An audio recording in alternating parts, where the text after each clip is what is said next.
하나님의 말씀으로 이기는 고난, 하나님의 말씀으로 이기는 고난이라는 말씀의 제목으로 함께 말씀 나누기 원합니다. 하나님의 말씀으로 이기는 고난. 그리스도인에게 있어서 고난은 뗄래야 뗄 수 없는 것 같습니다. 많은 성도들이, 신자들이 예수를 믿으면 복받고 잘되고 평탄하고 모든 평안을 다 누릴 수 있다라고 기대하고 예수를 믿는데, 또 그러한 축복의 은혜들을 받기 위해서 그렇게 살아가는데, 실제적인 우리들의 인생 가운데서 그 누구 하나 고난 없이 평탄한 인생을 살아가기는 쉽지 않습니다. 우리들이 기대하는 것은 내 삶이 평안해지고 내 모든 것들이 잘 되는 것이고 내 자녀가 잘 되는 것, 내 가정이 평안한 것, 그것들을 바라는데, 인생을 살 때 그리스도인의 삶이 왜 이리도 무겁고 버거운지, 때로는 믿는 사람들 안에서 마음이 힘들고 마음이 어렵고 내가 받는 고난과 박해로 인하여서 하나님을 떠날까도 고민하는 사람들을 볼 때마다 느껴지는 것은, 여전히 그리스도인에게 고난은 늘 필요의 그러한 요소구나라는, 필수적인 요소구나라는 그러한 생각들을 하게 됩니다. 오늘 우리가 묵상한 디모데후서 3장 10절로 17절까지의 말씀, 이 말씀은 고난을 직면하게 되는, 그 고난 앞에 서게 되는 그 한 사람, 디모데, 자신이 아끼는 그 디모데를 향하여서 권면하는 바울의 조언입니다. 바울의 조언은 오늘 말씀 12절에 나와 있듯이, 무릇 그리스도 예수 안에서 경건하게 살고자 하는 자는 박해를 받으리라 라는 이 아주 분명한 기초적인 그 신앙의 이론을 전하여 주며, 너가 사명자로 살아갈 때 내가 받게 되는 고난들, 그 모든 것들, 이것은 반드시 너에게 따라오는 것이다. 이것은 어쩌다가 내게 찾아오는 것이 아니라 너의 그 신앙의 삶 속에서 날마다 펼쳐지는 그러한 것이다라는 것을 전해주고 있습니다. 그 당시 에베소 교회를 살펴볼까요? 디모데가 섬겼던 에베소 교회에 고난이 있었습니다. 어떠한 고난이 있었냐면, 거짓 가르침으로 교회가 혼란하게 되었던 고난이 있었습니다. 이단의 생각들, 사상들이 물밀듯이 밀려들고 믿는 이들의 마음을 이렇게 혼란하게 만들고 흔들어 놓는 그러한 상태가 그 에베소 교회에 잠재되어 있었죠. 또 에베소 교회가 직면하였던 가장 또 다른 큰 문제 중에 하나는, 그들의 신앙인들, 그리스도인들, 에베소 교회 성도들, 그들의 삶에 믿음과 행함의 분리가 일어나고 있었다는 것입니다. 그들의 입술로는, 그들의 말로는 나는 믿습니다라고 고백을 하면서도 그들의 행함은 전혀 믿는 이와 같지 않는 행함의 모습이 일어나고 있었던 것.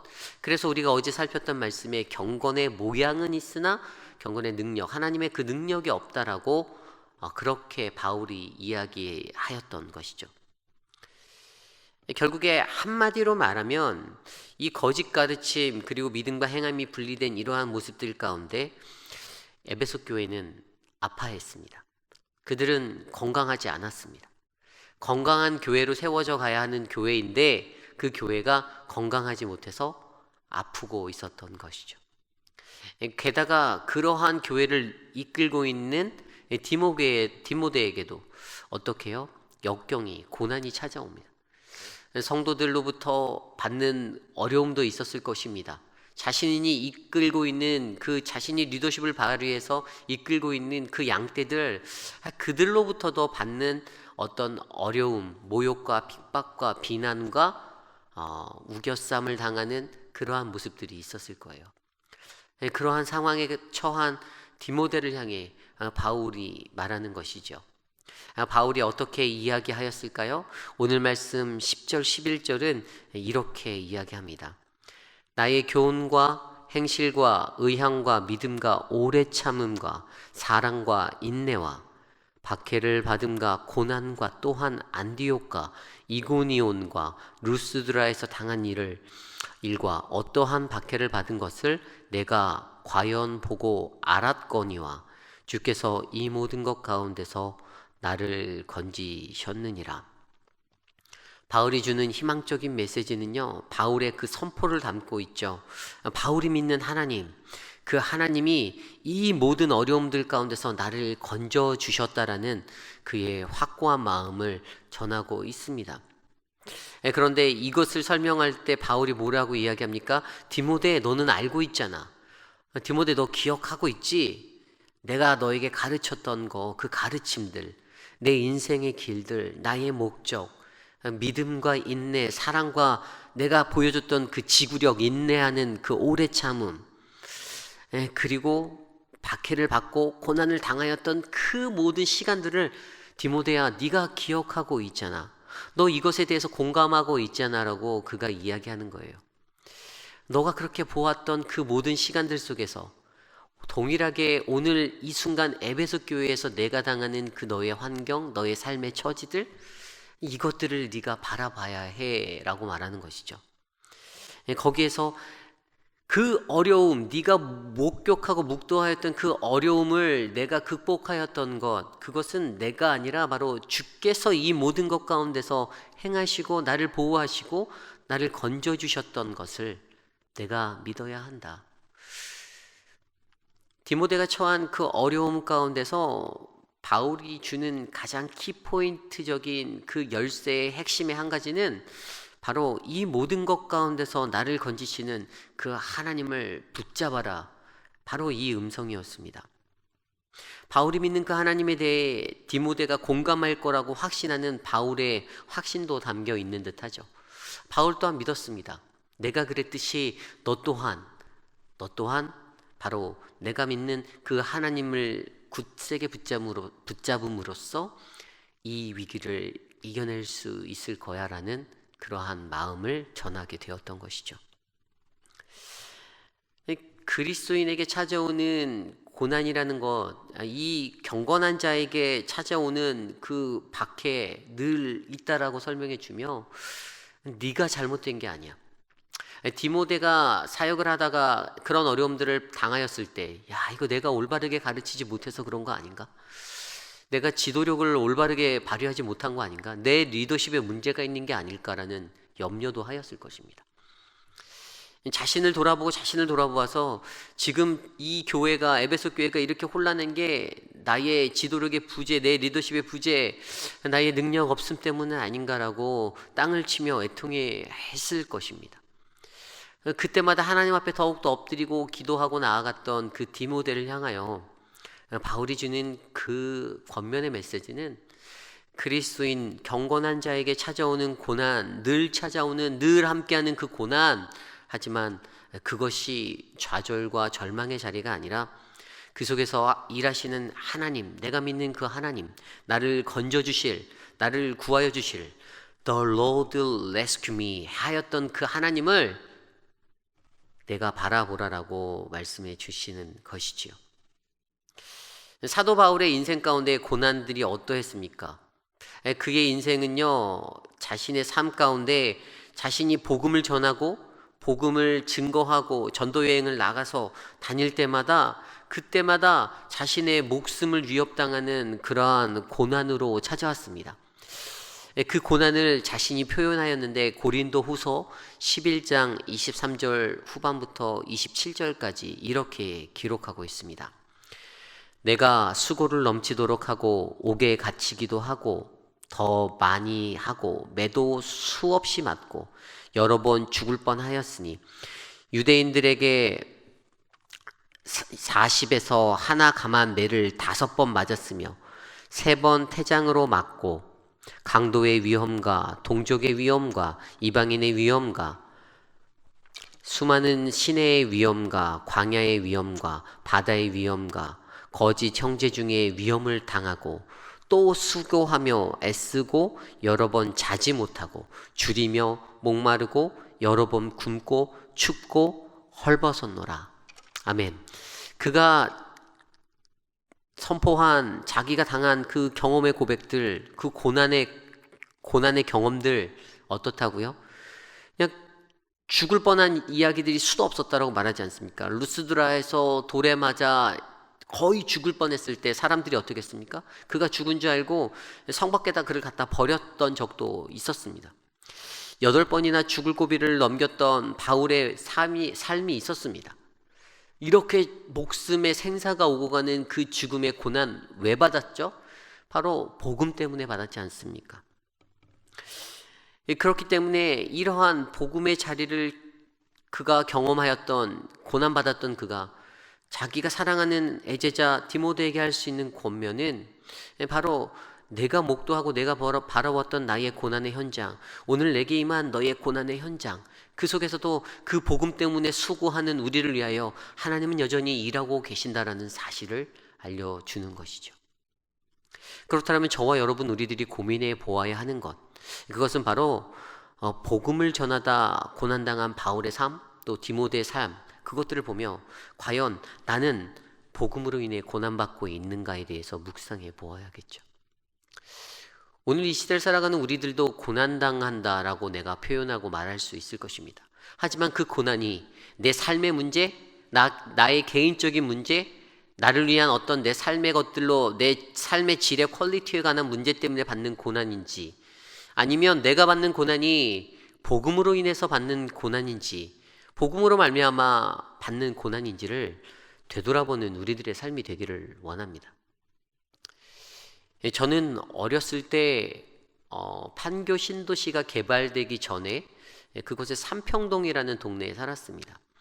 아버지가 사업을 하시다가, 서울에서 사업을 하시다가 그게 망해서 어느 날 그냥 온 가족을 아버지가 갖고 있는 그 용달 트럭에 싣고선 우리 네 가족이 단 한 칸방짜리 그런 사골세방의 그 지역으로 이사를 왔습니다. 제 어렴풋한 기억에는 그 동네에는 예수를 믿는 사람이 없었습니다. 오히려 이곳저곳에 성황당 같은 나무들이 있었고 불교를 믿는 사람들이 많았던 것으로 기억이 되어집니다. 그런데 저희 아버지가 그곳에서, 그 마을에 살면서 사람들에게 받았던 별명이 있는데 그게 바로 예수쟁이라는 단어였습니다. 그냥 동네를 지나면 저희 아버지한테 예수쟁이라고 하는 거예요. 그 이유는 저희 아버지가 만나는 사람마다 예수 믿으라고 그렇게 전하였었습니다. 그래서 그 마을에서 한 전도사님 가정과 저희 가정에서 같이 예배를 드리면서 지금까지 세워진 교회가 아직도 그곳에 존재하고 있습니다. 어렸을 때 기억에는 아버지를 향해 동네 사람들이 아우 저 예수쟁이라고 하는 그 소리가 참 듣기 싫었습니다. 어린 마음에 상처도 됐고요.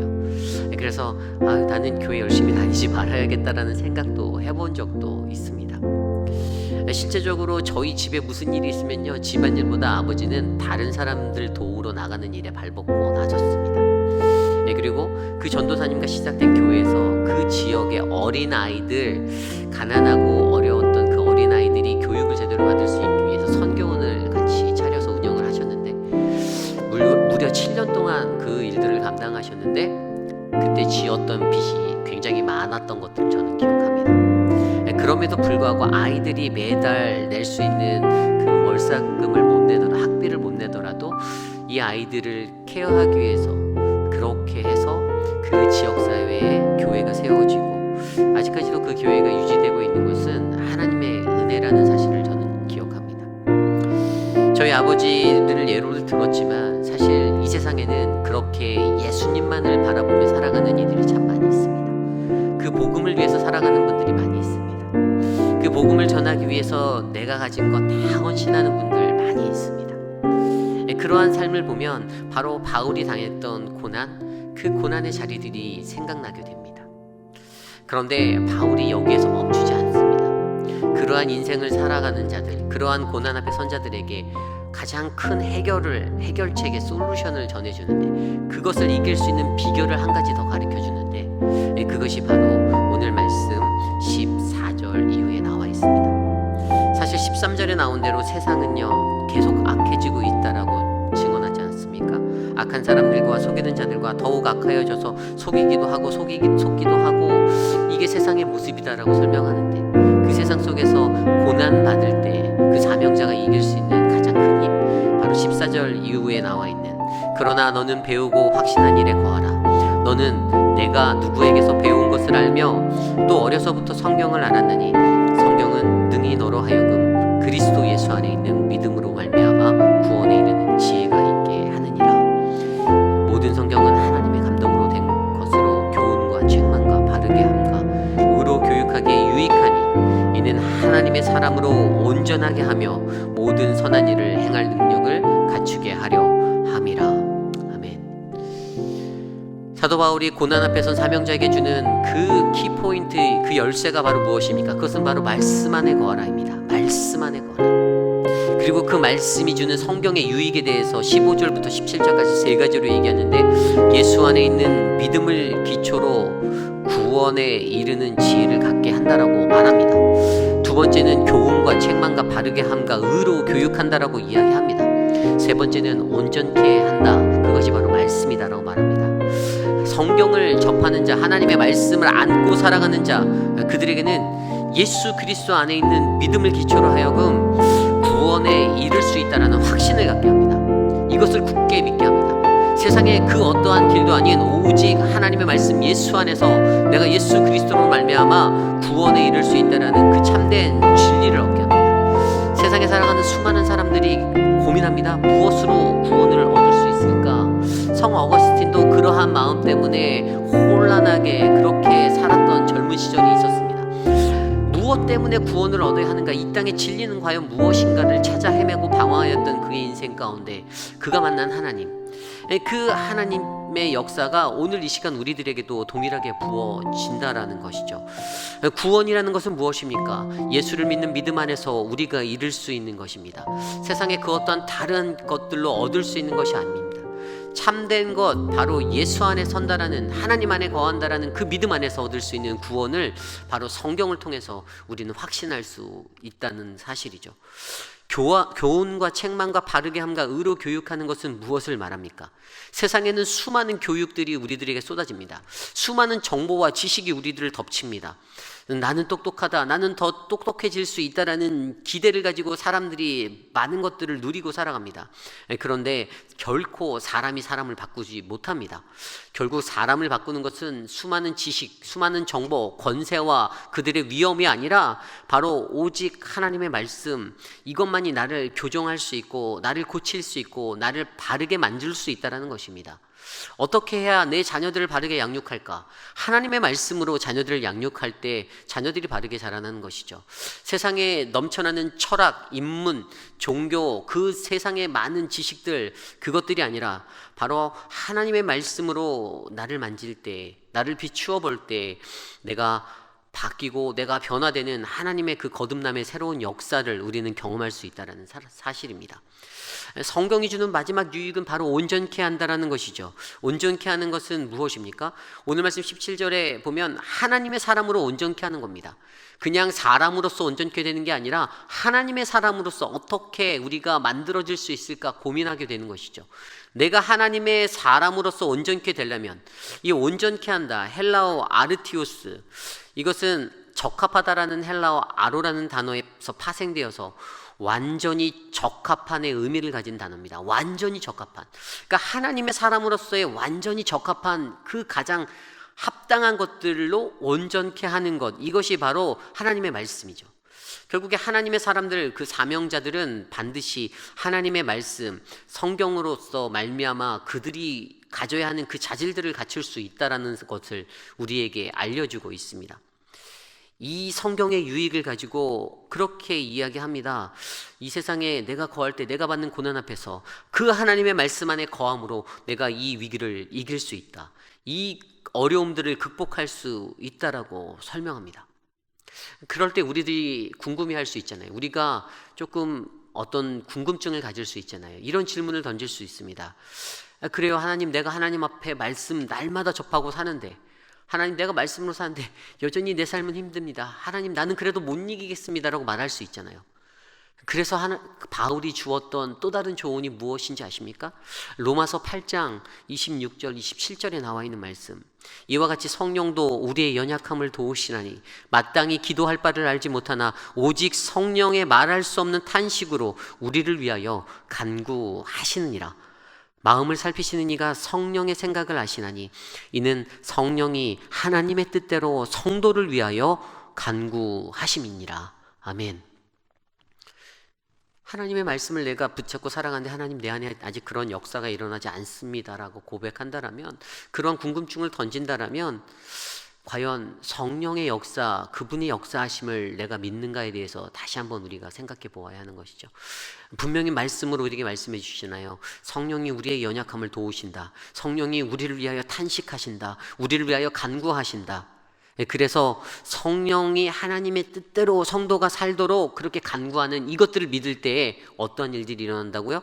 로마서 8장 28절에 그 말씀에 이어서 바로 이렇게 고백합니다. 우리가 알거니와 하나님을 사랑하는 자 곧 그의 뜻대로 부르심을 입은 자들에게는 모든 것이 합력하여 선을 이루니라. 아멘. 진정한 하나님의 역사를 바라볼 수 있는 그 은혜가 바로 그때에 일어난다라고 우리에게 말씀해 주고 있습니다. 사랑하는 우리 오렌지 가나안 장로교 성도님들, 하나님의 말씀으로 이 고난을 이기시기를 간절히 소망합니다. 내게 찾아온 고난, 왜 나는 이 고난을 당할까? 힘들고 어렵죠. 막 주변을 둘러보고 이 사람 저 사람에게 물어보기도 하고 해결책을 찾기도 하고 발버둥 치고 백방으로 뛰어봐도 이 문제가 해결되지 않는다라고 느끼는 그 절벽을 마주할 때가 분명히 있을 것입니다. 그러나 더욱더 중요한 것은 주께서 이 모든 것 가운데 나를 건지셨어라고 고백하였던 바울의 고백처럼 이 모든 것들의 해결책은 바로 내가 아니라 하나님의 손에 있다. 그분의 말씀을 의지하고 신뢰하고 그분의 약속을 믿으며 내가 나아갈 때에 성령 하나님께서 나를 도우시고 나를 인도하여 주실 수 있다라는 그 은혜를 우리가 경험하게 될 줄을 믿습니다. 오늘 이 하루를 살며 이러한 인생이 저와 여러분들 안에 펼쳐지길 원합니다. 한 치 앞도 내다볼 수 없는 인생이지만 그 속에서 일하시는 하나님을 내가 바라보며, 하나님, 내가 주님 앞에 서겠습니다. 주의 말씀으로 하나님 내 삶을 인도하여 주시옵소서. 함께 기도드리시겠습니다.